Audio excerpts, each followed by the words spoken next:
আমি সহেলি অলৌকিক জনের আসরে তোমাদের আরও একবার স্বাগত জানাচ্ছি। বন্ধুরা, আজ অলৌকিক জনে ঘটনা পাঠিয়েছেন দুজন বন্ধু। সরাসরি চলে যাচ্ছি আজকের প্রথম ঘটনায়। ঘটনা পাঠিয়েছেন শাশ্বতী।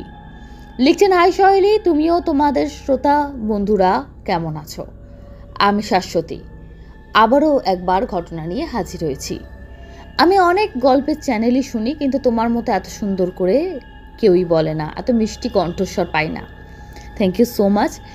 ঘটনাগুলো ভীষণ বাস্তবিক লাগে। যাই হোক, বেশি কথা হয়তো বললাম। তোমার চ্যানেলে আমি আগেও একটা ঘটনা পাঠিয়েছি। আমার প্রথম ঘটনায় যে সিলেক্ট করেছো ভীষণ ভালো লেগেছে, তাই উৎসাহ পেয়ে আরও একবার লিখতে বসলাম। এটা সিলেক্ট হলে খুব খুশি হব। এবার আসি ঘটনায়। এটাও আমার ছোটবেলায় শোনা ঘটনা। ঘটনাটা আমার এক ঠাকুমার মুখে শোনা, যাকে আমি আদর করি পুরি ঠাম্মা বলতাম। উনি ছিলেন আমার দাদুর গুরুবোন।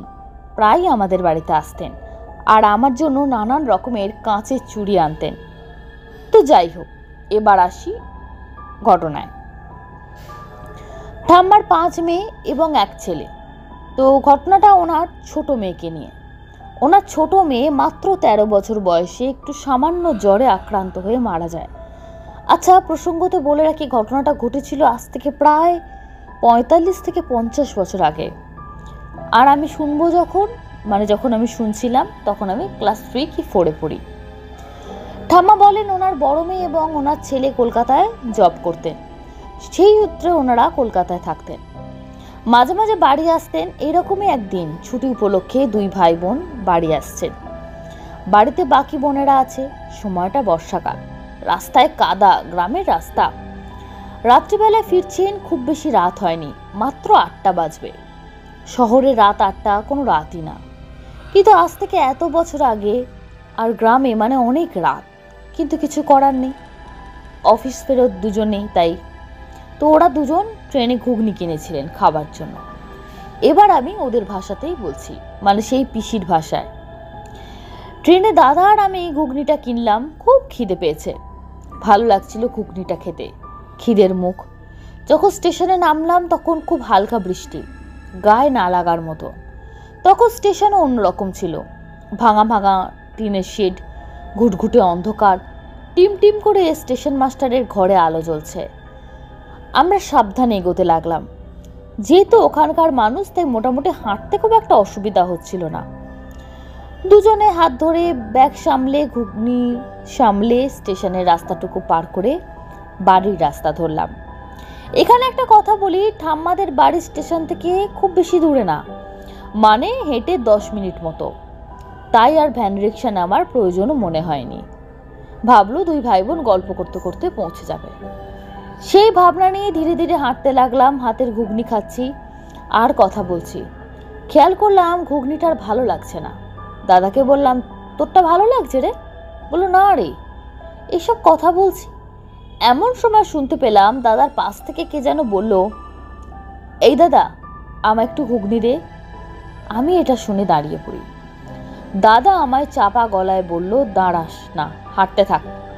হঠাৎ আমার পাশ থেকে শুনতে পাই, এই দিদি, আমায় একটু ঘুগনি দে না রে। আমি আর নিজেকে কিছুতেই সামলাতে পারছি না। আমি তাকিয়ে ফেলি, দেখি আমার সেই মৃত বোন সম্পূর্ণ নগ্ন, চুল এলো অবস্থায় দাঁড়িয়ে আছে আমার পাশে। আমি স্তম্ভিত হয়ে গেছি। দাদা তখন আমার হাত ধরে টানছে, হাতে কিন্তু ঘুগনি ধরাই আছে। এইভাবে একবার আমার পাশে তো একবার দাদার পাশে, মুহূর্তের মধ্যে আসতে যেতে লাগলো। আমার আদরের ছোট বোনটা, যে কিনা 2-3 মাস আগে মারা গেছে। ঠাম্মাদের বাড়িটা হচ্ছে একেবারে গঙ্গার ধারে। বাড়ির পাশ দিয়ে রাস্তা নেমে গেছে গঙ্গার ধারে শ্মশানে যাওয়ার রাস্তা। ওই অন্ধকার কাদা মাখানো রাস্তায় 2 ভাই বোন ওইভাবে আসছে, আর সাথে তাদের মৃত বোন। এবার দাদা বলল, বোনকে দেব, দাঁড়া দিচ্ছি, এই তো দেব। এইসব বলতে বলতে বাড়ির রাস্তা পর্যন্ত এলো, কারণ দিলেই বিপদ, ঘরে ঢুকে যাবে। আর ওদের সাথে কি হবে কিছু বলা যায় না, তাই না দিয়ে বাড়ি অবধি আসতে লাগলো। তখন বাড়িতে ঢুকবে এমন সময় দাদা তার বড় বোনের হাত থেকে ঘুগনিটা নিয়ে আর নিজেরটাও নিয়ে দূরে জঙ্গলের ধারে ছুঁড়ে ফেলে দিল। তারপর দেখলো তার মৃতা বোন আস্তে আস্তে শ্মশানের রাস্তা দিয়ে নেমে চলে গেল। আর তারপর বড় বোনটা বাড়িতে এসে অজ্ঞান হয়ে যায়। দুজনের তো বাড়ি এসে প্রচণ্ড জ্বর। শেষে মাদুলি তাবিজ পরিয়ে তারা ঠিক হয়। তো সোনা বোন, এই ছিল আমার আজকের ঘটনাটা একজন মায়ের মুখে শোনা তার মেয়ের ঘটনা। আশা করি কেউ গল্প বলে মনে করবে না। আমি আমার খুব ভালোবাসার অলৌকিক জোন চ্যানেলকে জানাই যে মিলিয়ন মিলিয়ন ভিউয়ার হোক, প্রার্থনা করি। সাথে সহেলিকেও অনেক শুভেচ্ছা জানিয়ে লেখা শেষ করছি। সুস্থ থেকো। Thank you so much. সুন্দর করে তুমি লিখেছো। আর সত্যি তোমার ঘটনার মধ্যে তোমার এত সুন্দর চমৎকার ব্যবহারটা প্রকাশ পায়। তুমি আমাকে সোনা বোন সম্বোধন করেছো, আমিও তোমাকে সোনা দিদি সম্বোধন করছি। খুব ভালো থেকো দিদি, এভাবেই সঙ্গে থেকে অলৌকিক জোনের। এবং এই দিদির মতো তোমরাও যারা ভাবছো অলৌকিক জোনে ঘটনা পাঠাবে, তারা অলৌকিক জোনে মেল করো alaukiczone310@gmail.com, অথবা অলৌকিক জোনের ফেসবুক পেজ ফলো করো এবং সেখানে ইনবক্সে লিখে অথবা ভয়েস মেসেজ করেও ঘটনা তোমরা পাঠিয়ে দিতে পারো। এবং যারা ভাবছো আমাদের কাছে তো কোনো ঘটনা নেই, আমরা কি করব, তোমরা বন্ধু বান্ধব সবার সঙ্গে ঘটনা শেয়ার করতে পারো। অলৌকিক জোনে কিন্তু শর্টসও আপলোড হচ্ছে, শর্টসও তোমরা বন্ধুদের সঙ্গে শেয়ার করতে পারো। এভাবে আমাদের এগিয়ে যেতে আরও সুবিধা হবে। চলে যাচ্ছি সরাসরি আজকের দ্বিতীয় ঘটনায়। দ্বিতীয় ঘটনা পাঠিয়েছেন দেব ঘোষ। উনি এর আগেও ঘটনা পাঠিয়েছিলেন। সেই ঘটনায় উনি ওনার নাম এবং যে জায়গার সম্পর্কে বলেছিলেন সেই জায়গার লোকেদের একটু সমস্যা আছে, তাদের জন্য উনি তাদের নামগুলো নিতে বলেননি। তাই হয়তো তোমাদের চিনতে একটু অসুবিধা হবে ওনাকে। তাও ওনার ঘটনায় চলে যাচ্ছি। উনি বলছেন, আগে আমি বলেছি ওনার বাড়ি হুগলির খানাকুলে, কারণ আগের দিনের ঘটনাটাও সেই কেন্দ্রিকই ছিল। কিন্তু উনি বা ওনার বাবা ওরা কর্মসূত্রে হাওড়ার শিবপুরে ওরা থাকতেন।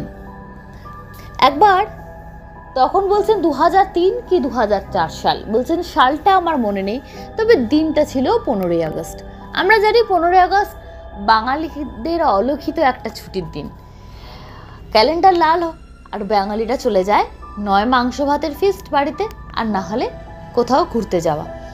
তো উনিও ওনার পাড়ার দুটো মানে শিবপুরের দুজন বন্ধুকে নিয়ে ওনাদের পুরনো বাড়ি অর্থাৎ খানাকুলের উদ্দেশ্যে রওনা দিলেন। ওনারা ওখানকার অনেক পুরনো বাসিন্দা এবং বলা ভালো ওটা ওনাদের জমিদার বাড়ি, অতি প্রাচীন বাড়ি। বাড়িটায় এত ইতিহাস আছে যে বলে শেষ করা যাবে না। এবং ওই বাড়ির ভেতরের সিঁড়ি ওগুলো দেখলে বলছেন দিনের বেলাও লোকের ভয় হয়। উনি আমাদেরকে জানিয়েছেন, আবার বর্তমানে যদি উনি কোনোদিন যান উনি সেই বাড়ির ভিডিও আমাদেরকে পাঠাবেন। যারা ভাবেন যে গল্প বা কিছু, তাদের জন্য উনি ভিডিওটা পাঠাবেন বাড়ি। ঘটনায় চলে যাচ্ছি। উনি বলছেন 2003 কি 2004 সাল, শৈলীর সালটা আমার মনে নেই, তবে সেদিন ছিল শুক্লপক্ষ এবং 15ই আগস্ট। সারাদিন ঝিমঝিমে বৃষ্টি হচ্ছে, কখনো থেমে যাচ্ছে, তার সঙ্গে বেশ একটা চাপা ভ্যাপসা গরমও আছে। খানাকুলের উদ্দেশ্যে যখন ওনারা গেলেন বন্ধুদের দুই বন্ধুকে নিয়ে, ওনার বাড়িতে ওনার নিজের ঠাকুমা তখন গত হয়েছেন, ছিলেন বাবার মেজ কাকিমা, মানে ওনারা মেজ ঠাকুমা বলতেন। মেজ ঠাকুমা সারাদিন যথেষ্ট যত্ন করলেন এবং তারা ভাবছিল যে এই গরম আর তখন বৃষ্টি হওয়া, একটু ওয়েদার খারাপ, মানে ওই গ্রামের দিকে বলছেন যে তখন 2-3 সপ্তাহ আমাদের কারেন্ট আসতো না। এবং এটার সঙ্গে আমরা পরিচিত যে কারেন্ট থাকবে না, ফ্যান চলবে না। তার জন্য ওরা শহর থেকে মশার ধূপ, টর্চ লাইট আর যা যা যাবতীয় জিনিসপত্র সব নিয়ে গেছিলেন, কারণ জানতেন যে গ্রামের অবস্থাটা কি। যা ভাবা তাই। ওখানে গিয়েও মেজ ঠাকুমা বললো প্রায় 15 দিন হয়ে গেছে লাইট আসেনি। এবং তখন খানাকুলে যেতে গেলে ওনাদের একটা নদী পার হয়ে যেতে হতো। বর্তমানে উনি বলছেন সেখানে একটা ব্রিজ হয়ে গেছে। ওনারা যখন পৌঁছলেন, ভ্যাপসা গরমে সারাদিন তো কেটে গেল, কিন্তু ভাবছেন রাত্রিবেলা কোথায় ঘুমোবেন। ওনারা এক বন্ধু বললেন, পুনরো বাড়িতে তো খুব একটা আশা হয় না, বাড়িটা বিশাল বড়, আর তার থেকে বড় কথা সবসময় একটা রহস্যময়তা, গা ছমছমে ব্যাপার। একটা দেয়ালে দেখলেন একজন বয়স্ক মহিলার ছবি। বয়স্ক না অল্প বয়সী দেখে ধরা যাচ্ছে না, কারণ ছবিটা এত পুরনো বেশ অনেকটা নষ্ট হয়ে গেছে, তবে তার মাথাটা টাক এবং মহিলার ছবি এটুকু বোঝা যাচ্ছে, কিন্তু খুব অস্পষ্ট হয়ে গেছে। তখন তার বন্ধুরা জিজ্ঞেস করলে এটা ছবিটা কার? ওই ঠাকুমা বললেন এই ছবিটা সতী মায়ের, মানে ওই বাড়িতে কেউ অনেক দিন আগে সতী হয়েছিল, মানে যে সতীদাহ প্রথা সম্পর্কে আমরা জানতাম সে কথা। উনি বলতেন এই সতী মায়ের ছবি ছোটবেলা থেকে দেখেছি, কিন্তু আমরা সতীদাহ বা সতী সেইভাবে জানতাম না। আমরা ছোটবেলা থেকে ভাবতাম ইনি হয়তো কোনো একটা ঠাকুর বা অবতার কিছু, ওইটা ছবিটা আছে এবং বাড়িতে শুনতে সতীমা আছেন, সতীমা মানে জানে ঠাকুরের ব্যাপার। এছাড়াও বলছেন কোনোদিন মনে প্রশ্ন আসেনি, আর বাড়ির লোককে সেভাবে জিজ্ঞেস করিনি যে কেন সতীমা আমাদের বাড়িতে কি বৃত্তান্ত, নাথিং। তো ওনার বন্ধুরা জিজ্ঞেস করলো এই সতীমাকে, বললেন অনেক দিন আগের ব্যাপার। তা ওরা আর কিছু বললো বেশ রহস্যময় ব্যাপার। তো আজকে আমরা ভাবছি এই গরমের মধ্যে ঘরে না শুয়ে আমরা ছাদে গিয়ে ঘুমাবো। ছোট ঠাকুমা বললেন না, আমাদের বাড়িতে ছাদে ঘুমানো যায় না, বাড়িটা পুরনো, জমিদার বাড়ি, 3 তলা বাড়ি। আর জমিদার বাড়ি 3 তলা মানে আজকের দিনের হয়তো 5 তলার সমান, অনেক বড় বড় হতো, লম্বা হতো বাড়িগুলো।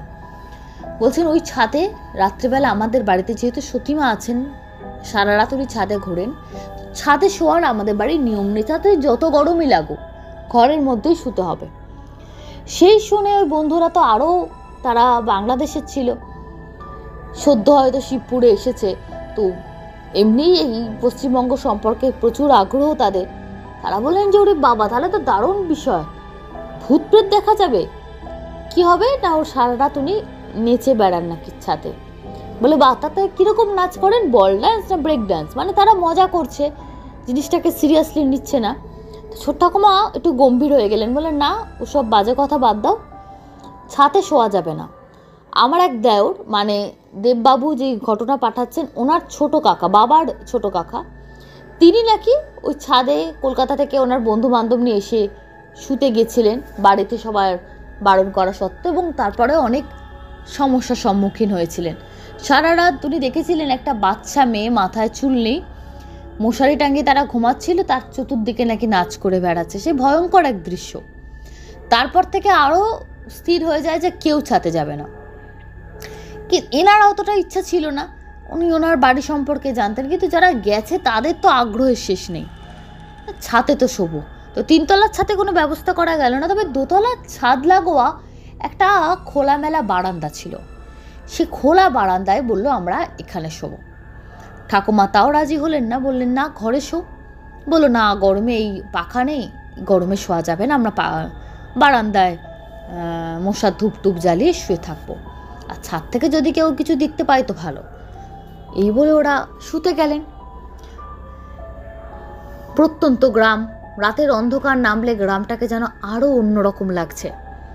সেরকম সময় বলছেন ঝিঝি পোকার ডাক যখন সমস্বরে হয় তখনও একটা নুপুরের আওয়াজ হয়, কিন্তু সেই আওয়াজ আর এই আওয়াজ আলাদা। ওনারা রাত্রে নিজেদের মতো কথা বলছেন, বলছে রাত কটা বাজে বুঝতে পারেননি। হঠাৎই ওই দোতলার সিঁড়ি দিয়ে পাশ দিয়ে যেন মনে হচ্ছে নুপুরের আওয়াজ ছনছন করতে করতে যাচ্ছে, এবং মনে হলো সেই লাগোয়া ছাদটায় সারা ছাদ নুপুর পরে কে ঘুরে বেড়াচ্ছে।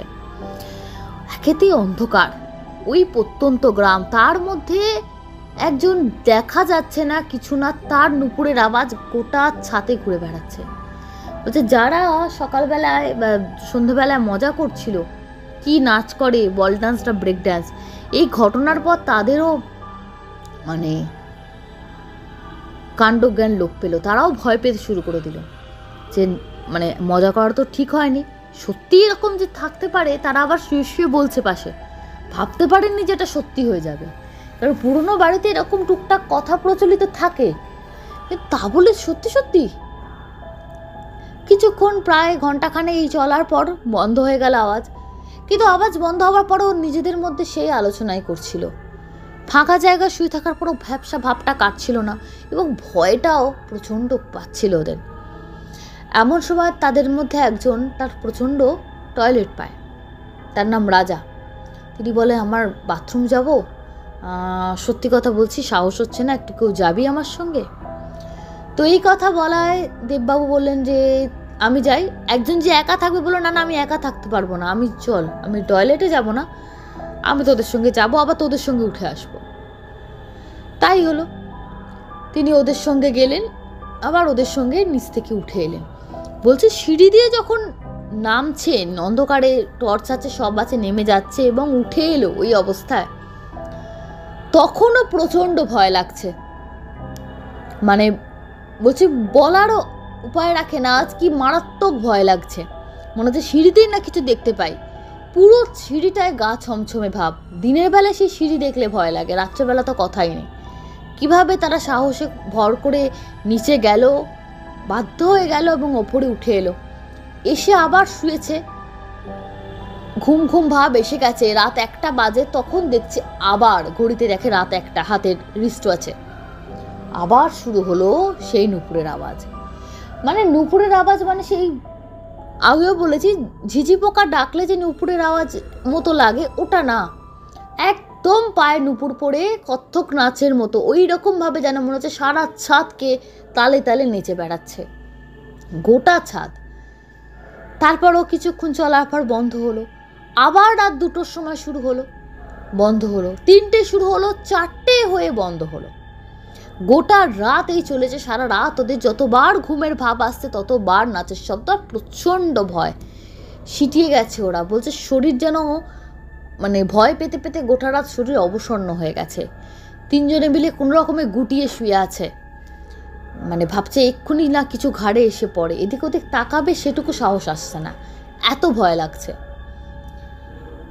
তারপর আর কি করবে, 4:30টের সময় ওদের বাড়িতে প্রথমেই বলে একজন ভদ্রমহিলা ছিল, যেটা আমি প্রথমে মিস করে গেছি। তিনি ওদের বাড়িতে অনেক দিন ধরে আছেন, মানে অল্প বয়সের বিধবা। তিনি রান্না বান্না, ওই বাড়ি দেখাশোনা, ধান সেদ্ধ করা, সমস্ত কাজ তিনি করেন। তাকে বেলাদি বেলাদি বলা হয়। এবং তারা যে থাকেন না গ্রামের বাড়িতে, ম্যাক্সিমাম সবাই শহরে চলে এসছেন, তো সেই বাড়ির দেখাশোনার ভারও তার উপর। তার সঙ্গে রক্তের সম্পর্ক নেই, কিন্তু দীর্ঘদিন থাকতে থাকতে উনি বাড়ির একজন সদস্য হয়ে গেছে। শুধু সদস্য না, বাড়ির কর্ত্রী এক টাইপের বলা যায়, সব কিছু তিনি দেখাশোনা করেন। তো উনি যেহেতু বিধবা, উনি অত ভোরবেলায় হয়তো স্নান করেছেন, তো কিছু থান কাপড় শুকুর দিতে এসেছিলেন ওই ছাদে। তিনিও কিন্তু 3তলার ছাদে যান না, 3তলার ছাদটা বন্ধই থাকে। 2তলার ছাদেই জেনে কিছু শুকুর দেওয়ার থাকলেই উনি ওখানে দেন। শুকুর দিতে এসছেন, তখন ওরা বলছে যে সারা রাত, তখন ওরা উঠে বসেছে, দিনের আলো এসছে, রাতের অন্ধকার কেটে গেছে। বলে বেলাদি সারা রাত প্রচুর কষ্ট হয়েছে। বলে কিসের, মশার? বলে মশা তো ছাড়ো, প্রচণ্ড ভয় পেয়েছি, এরকম নেচে নেচে ঘুরে বেরিয়েছে। আচ্ছা তোমরা কিছু শুনতে পেয়েছো? বেলাদি বলে না, আমি তো নিজের ঘরেই আছি, আমি তো কিছু শুনতে পাইনি। আমাদের বারবার বলা হলো ঘরে শো, ঘরে শো, কিন্তু এত নেচে বেরিয়েছে, তো তাহলে তো আমরা শুনতে পেতাম, কিন্তু আমরা তো শুনতে পাইনি। বলে আসলে তোমার ওই বন্ধু, 2 বন্ধু অত মজা করলো আর তাকে নিয়ে ঠাট্টা করেছে, অবিশ্বাস করেছে, তাই সে আরও তাদের দেখিয়ে দিল, না হলে কিন্তু এতটা করতো না, যে দেখো আমি আছি, আমাকে অবিশ্বাস করছো। প্রমাণ করার জন্য বোধহয় এতটা সারা রাত আর কি জ্বালাতন করেছে। উনি বললেন যে শরীর তো ভাল লাগছে না, এবং সকাল হতেই তাদের সারা গা ম্যাজ ম্যাজ জ্বর ভাব। সকাল উঠেই তারা ভাবছিল চলে যাবে, কিন্তু মেজ ঠাকুমা আর ওই বেলাদি আটকে দিলেন। বলে না, দুপুরবেলায় না খেয়ে ছাড়বো না। তো বাড়িতেই মানে জমির চাষের চাল, সব কিছু সরঞ্জাম, কোনো অসুবিধা নেই, শুধু মাছটা ওনারা কিনে আনলেন। যেহেতু বাড়িতে বিধবা মানুষরা থাকে, মাছ ঢোকে না, ওনারা খাবেন বলে সেই বেলাদি মাছ রান্না করে দিল। খাওয়া দাওয়া করে তারা বিকেলে বেরিয়ে এলো। এবার একটা অদ্ভুত জিনিস বলছেন, ওনারা এখন বেরিয়ে চলে এলো, সারাদিন কোনো রকমের স্নান করেছেন, ভাত খাচ্ছেন, খেতেও অত সুন্দর তার হাতের রান্না, খেতে ইচ্ছা করছে না, গায়ে বেশ জ্বর 3জনেরই। যখন তারা বেরিয়ে একেবারে চলে এবং নদী পার করে এপারে চলে এলো, যে এবার এসে বাস ধরবে, তখন বলছে কারোর গায়ে কোনো জ্বর জ্বর ভাব নেই এবং রীতিমতো ঘাম দিচ্ছে। সারাদিন এতটা রাস্তা কোনো ঘামও দেয়নি, মাথার যন্ত্রণা, শরীর অবসন্ন লাগছিল, সমস্ত যেন একটা ছুমন্তরে কেটে গেল। তারপর তারা শিবপুরে, যখন হাওড়া শিবপুরে যারা তখন ব্যাক করলো, যে বন্ধুরা এসে তো পুরো পাড়ায় রুটিয়ে দিল যে ওদের খানাকুলে পুরনো পৈতৃক জমিদার বাড়িতে গেছিলাম, ওরে বাপরে সারা রাত ভূতের উৎপাতে আমরা থাকতে পারিনি, খুব বিরক্ত করেছে ভূতে। সবাই জিজ্ঞেস করছে কীরকম দেখলে, বলছে এইরকম সারা রাত নেচে নেচে বেড়াচ্ছে, সে কি নাচ। কেউ বলছে ভগবানও তো বলে না না ভগবান না, ভোরের আলো ফুটতেই সে চলে গেল, ভগবান হলে তো ভোরের আলোয় থাকতো, দেখা না গেল, সারা রাত ছিল ভোরের আলোয়, কিন্তু সেই দিনের আলো ফুটলো তো আর বন্ধ হয়ে গেল, নাচ বন্ধ হয়ে গেল। বলে সে ভয়ঙ্কর নৃত্য, সে নাচের শব্দ না শুনলে কেউ বিশ্বাস করবে না। এরপর পাড়ার লোকেরা বললো তাহলে সবাই মিলে আগ্রহ দেখাচ্ছে যে যাব। এনারা তো কোনোদিন এসব কিছু বলেননি যে আমাদের বাড়িতে সতী আছে বা রাত্রেবেলায় কেউ ঘুঙুর পরে সারা রাত নেচে বেড়ায়। তো এইটা যখন পাড়ায় জানাজানি হয়ে গেল, সবাই এবার যেতে চাইছে। কেউ বলছে আমরা একটা গ্রুপ নিয়ে যাব, কেউ বলছে যাই। বাড়ির লোকেরাও পড়লো মহা ফাঁপড়ে, কিন্তু তারা নানা রকমভাবে বিষয়টাকে অ্যাভয়েড করতে চাইছিলেন যে না, এইভাবে তো সম্ভব না, বারবার সবাইকে নিয়ে যেতে চাইছে বা সবাই যেতে চাইছে। এবার বাড়িতে তখন বন্ধু বান্ধবরা চলে গেছে। একদিন উনি বাড়িতে বসে মাকে বলছেন এরম সারা রাত হলো, এই ভয় পেয়েছি। বলছে বলতে বলতে বাড়িতে মাকে শিবপুরের বাড়িতে বসে গল্প করছেন দেববাবু। বলছে বলতে বলতে হঠাৎ আমার ভয় ধরে গেল, সে করে যেন গলা দিয়ে আওয়াজ বেরোচ্ছে না। ওনার মা কি করলেন, একটা লোহার শিক, মানে যেটা আগেকার দিনে রুটি করতে যেগুলো ইউজ করা হতো, ওটা একটু আগুনে তাতিয়ে ওনাকে একটু ছ্যাঁকা দিলেন অল্প করে। সেই লোহার তাতে, আগুনের তাতে বললেন একটু শরীরটা ঠিক হলে, যেন প্রচণ্ড অতিরিক্ত বরফের জায়গায় ঠান্ডায় যদি লোকে জমে গেলে যেমন হয়, তারও বোধ হয় এরকম হবে না, কথা বলতে বলতে কথা আটকে যাওয়া। বলছেন অদ্ভুত। এবং ওই রকম যে বাড়িতে বসে ভয় পেলাম, যে তার এফেক্টটা অত দূরে বাড়ির মধ্যে এসে গেছে। তার আলোচনা, মা বলে এই আলোচনাটাই বন্ধ করো, যে বাড়িতে আলোচনা করার দরকারই নেই। তারা যে হাওয়ায় ভাসেন এবং তাদের আলোচনা যে কোনো সময় যে কোনো জায়গায় করলে তাদেরকে আকর্ষণ করা যায় বলে, ওটাও উনি বুঝতে পারলেন। এবং ওটা ওর বন্ধুদের বললেন যে আর তোরা আলোচনা করিস না, আমার এরকম হয়েছিল, কথা বলতে বলতে হঠাৎ আমার মানে খিচুনির মতো এসে গেল, আমার প্রচণ্ড ভয় লেগে গেছিলো, কথা গলা দিয়ে বেরোচ্ছিল না। আস্তে আস্তে সময়ের সঙ্গে সঙ্গে বন্ধুরাও ব্যাপারটা থিতিয়ে গেল এবং তারাও বললেন যে না, আর কাউকে নিয়ে যাওয়া এভাবে সম্ভব না। তো এই ছিল ঘটনা। উনি বলছেন এছাড়া আরও অনেক ঘটনা আছে। উনি বলছেন আমার সঙ্গে যে কেন বারবার এরকম ঘটনা ঘটে, উনি বলছেন আমিও জানতে চাই। অনেকে বলেন যে যার সঙ্গে ঘটে তার সঙ্গে ওই ঘটে, উনি বলছে তাদের দলে আমিও আছি, আমার সঙ্গে অনেকবার অনেক অলৌকিক ঘটনা ঘটে গেছে। উনি আস্তে আস্তে সব ঘটনা আমাদের সঙ্গে শেয়ার করবেন। বন্ধুরা, সরাসরি চলে যাচ্ছি কমেন্ট বক্স সেকশানে। ঘটনাগুলো কেমন লাগলো তোমরা অবশ্যই জানিও, এবং যারা ঘটনা পাঠাচ্ছেন তারাও কিন্তু আগ্রহ বোধ করবেন ভবিষ্যতে আমাদেরকে ঘটনা পাঠাতে। কমেন্ট করেছেন হার্টস দে, উনি আসলে দেববাবু। গুঞ্জন ব্যানার্জি খুব সুন্দর কমেন্ট করেছেন। রামাশিস লিখেছেন লাভ ফ্রম কল্যাণী নদিয়া।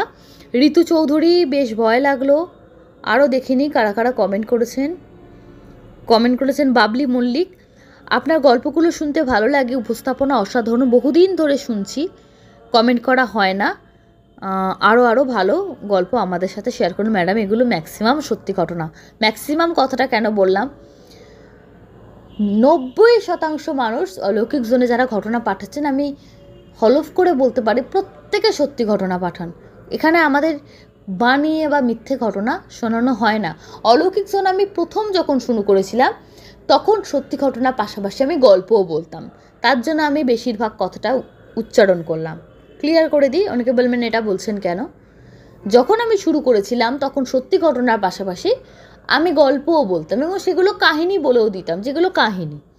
যারা একদম প্রথম দিক থেকে যারা আছো তারা এটা জানো, তাই আমি এটা বলে দিলাম। ঋতু চৌধুরী কমেন্ট করেছেন বিতপি ব্যানার্জি সিনহা। ম্যাম যদি ভুল বলে থাকি তাহলে নামটা ক্ষমা করবেন। আমার মাসির বাড়ি চরকি লাইনের ধারে, আমার মেসোমশাই আমাকে এমন অনেক ঘটনা দেখেছেন, বলতেন জায়গাটার নাম নাকি চরকি শীতলাতলা।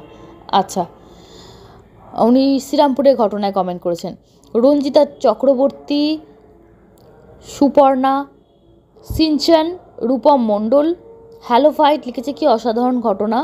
সুব্রত বিশ্বাস,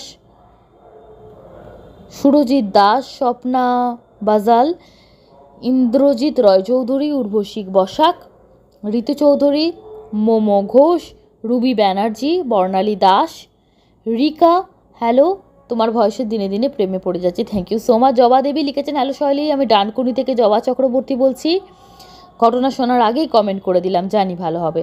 আপনাদের এই বিশ্বাসটাই আমাকে এগিয়ে যেতে সাহায্য করছে ম্যাডাম। মনীষা বিশ্বাস, চন্দন চৌধুরী, হর্ষ দাস, বেশ কষ্টের, অমিতা ঠাকুর, শিবাশিস সেন লিখেছেন, দেরি হলো কমেন্ট করতে, একটাই কথা লিখবো, মর্মান্তিক। উনি বালির ঘটনায় কমেন্ট করেছেন। সুদীনা সিনহা রয়, সুবীর মজুমদার, রিয়া পাজা রান্নাবান্না, বর্ষা মণ্ডল, জ্যোতিকা কুণ্ডু, রনিক ঘোষ, সুচিত্রা রয় চৌধুরী এবং আরও অনেকে। থ্যাংক ইউ সো মাচ, এভাবে আমাদের সঙ্গে থাকবেন। ধন্যবাদ, শুভরাত্রি।